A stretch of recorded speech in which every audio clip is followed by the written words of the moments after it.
romantic piece. So anyway.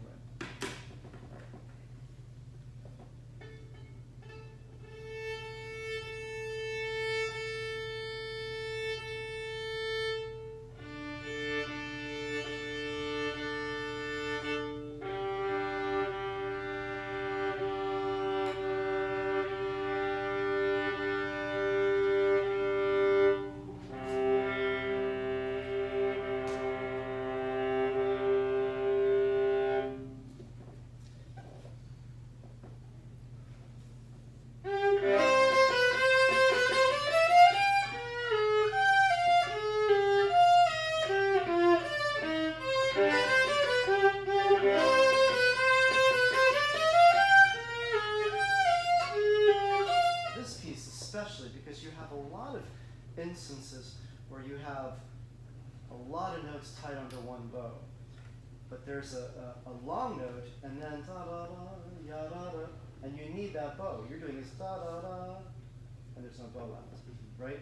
That's one reason why practicing your scales and slurs is so helpful, to really get to where you can perfectly divide the bow, no matter how many notes you need, okay? But we'll get to this. So let's first get to the very, very beginning, okay?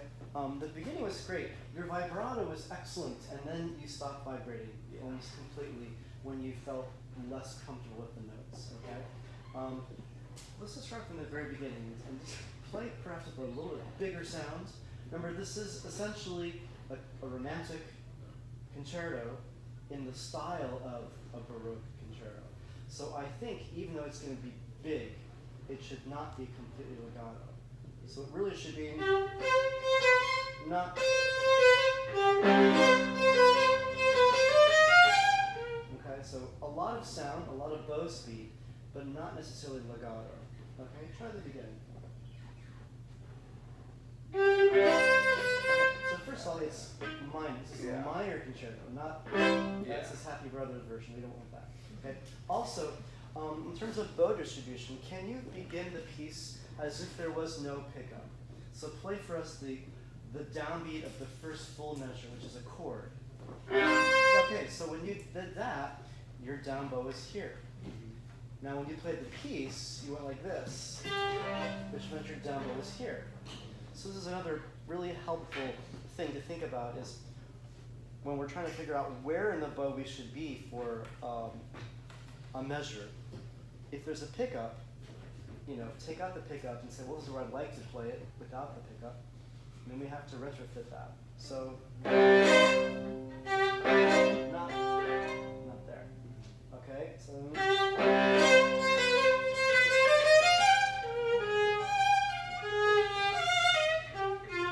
Okay.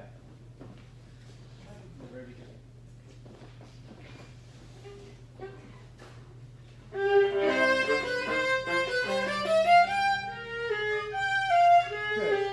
Great, it was great. Now, I like to think of this piece as a commentary between going back and forth between romantic or early modern, like a French film noir kind of thing, where it's very nostalgic. And what he does is he has this very Baroque feeling,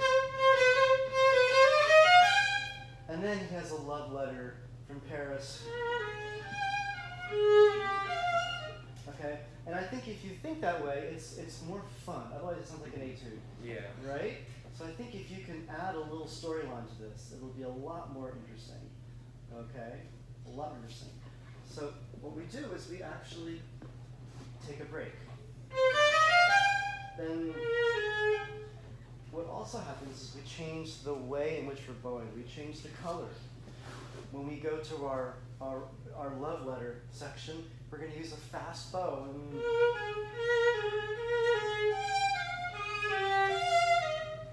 then back to Baroque.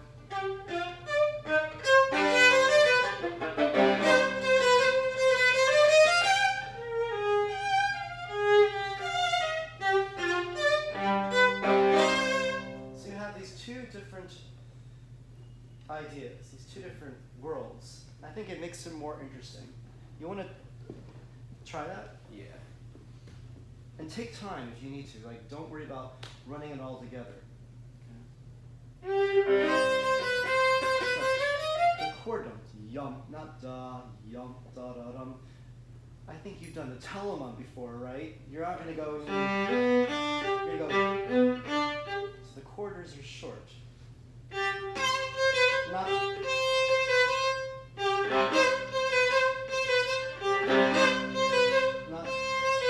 that. Okay. So right there, that doesn't sound like a love letter. That sounds like an angry letter. Like from the IRS or something. Not. I'm not going to pay it. No, it shouldn't sound like that. Okay. You have a real heavy Baroque. A lot more bow speed and a little more vibrato. I know you can vibrate, but you're choosing not to a lot of the time.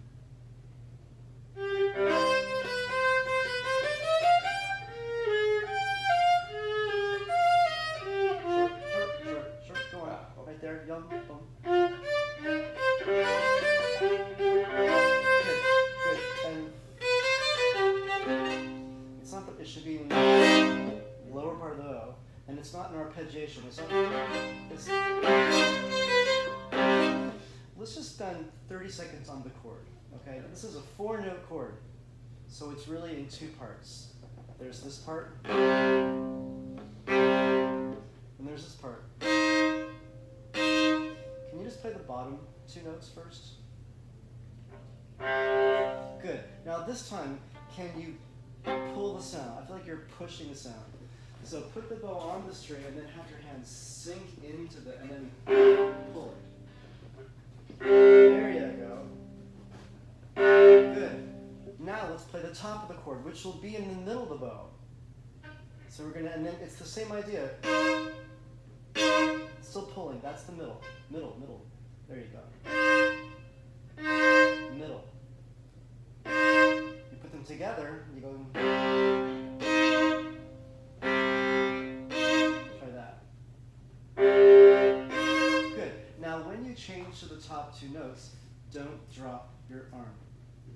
That will, if you drop your arm, you're getting a very bright sound on the A string. You're going to get, we're going to keep our arm here, like that. Not, okay? So let's do this chord where we stop the bow, and then use our wrist to go down, and continue. Try that.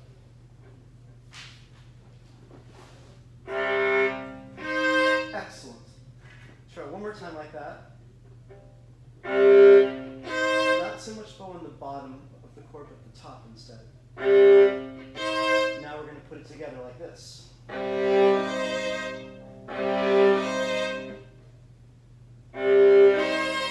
Good. Now let's add the pickup note. Now we're not going to really think about time right now. We're just going to go like this.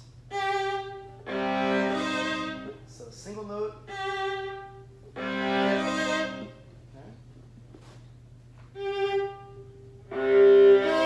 Good. Try it again.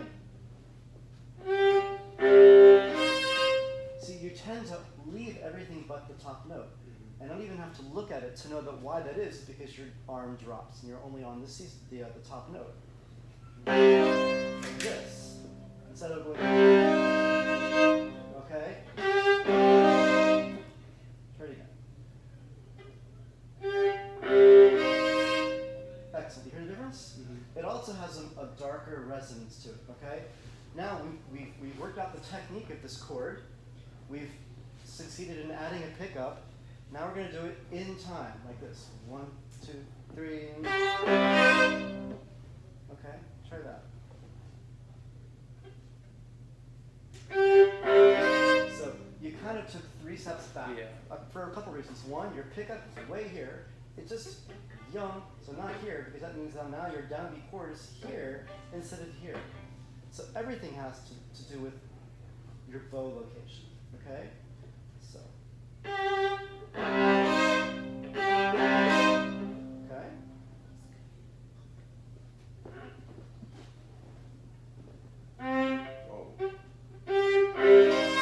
Good, but I'm only hearing a top note. 2 and 2, not 2 and then just 1. 2 and 2. Try again. Minor, low B flat. B flat. Good, now thumb. Yum, da da dum, da da dum. It's very tight. Okay? When you're playing your single notes, no pressure.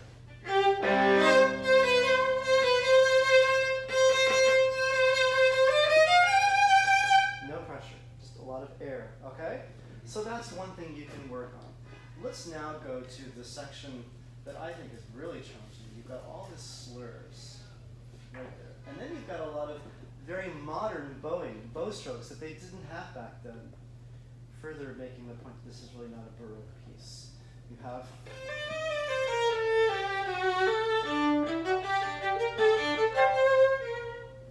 you went. I think you can do more with your bow strokes, okay? So let's just try right here.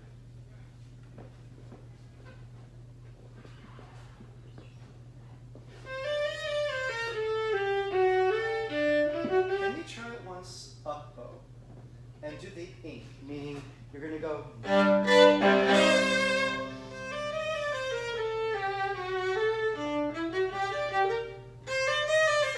Too many bowings, it sounds just like more loud playing. It's actually just piano. There, so up bow.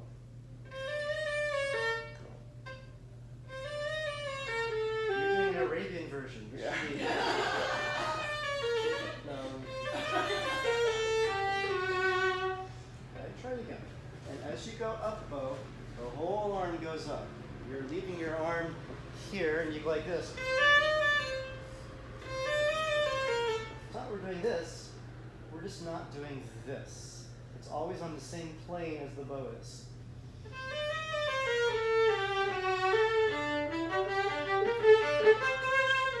Okay, right there.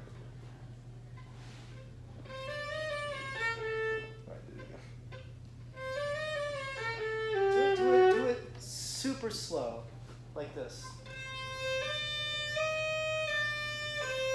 And if you keep 2 down, then you're going to keep it there. When you play it again, it won't have moved. Just do those 4 notes. 1, 2, 3, 4, 5. Yeah, I saw your second finger want to leave the string. Reason number 98 why we do scales every day. And when we're doing our scales, make sure that we're not taking fingers off. Not, but okay, you can play much faster. Your fingers are down, like this. Okay, not off. But then when you have a piece like this, it'll be consistent. Okay, try it again.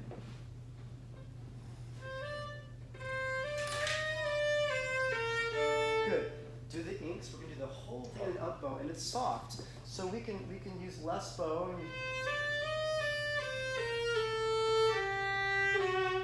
Okay, close to the bridge.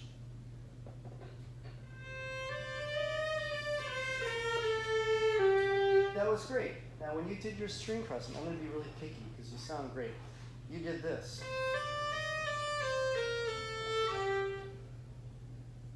Instead of this.